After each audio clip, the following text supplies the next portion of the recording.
Well, the Deep Sea Conservation Coalition is here at COP15 because we think there's a major role that the Convention on Biological Diversity has to play in calling for international action to protect deep sea ecosystems from deep sea fishing, deep sea bed mining, and other harmful activities. The United Nations General Assembly will tomorrow adopt a new resolution calling for further actions to protect deep sea biodiversity from the harmful impacts of bottom trawl fishing, in particular, bottom fishing on the high seas.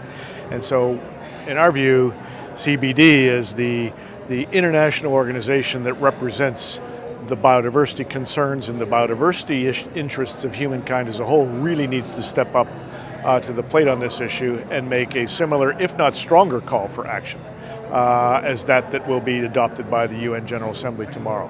So far, we're a little bit optimistic because we've heard from the European Union today that on deep sea bed mining, they're pulling back on a proposal that they'd put forward earlier in this process, calling for what would amount to possibly normalization of deep sea bed mining.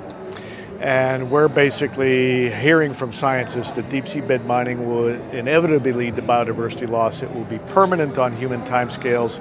It's not possible to manage this industry to prevent biodiversity loss, and that's the message that needs to come from COP15.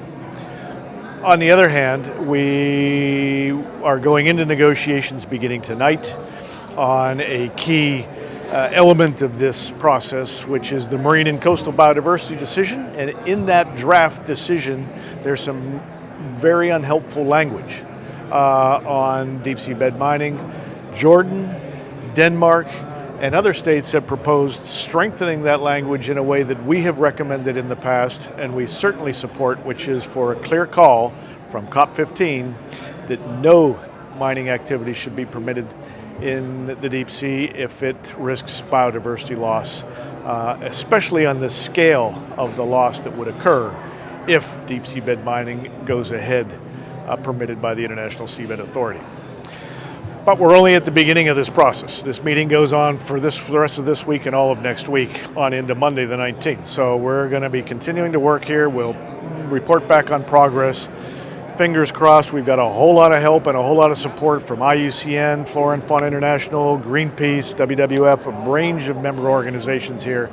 And with a little luck and a lot of work and hard work, we're going to try to make something happen that we can use on into the future.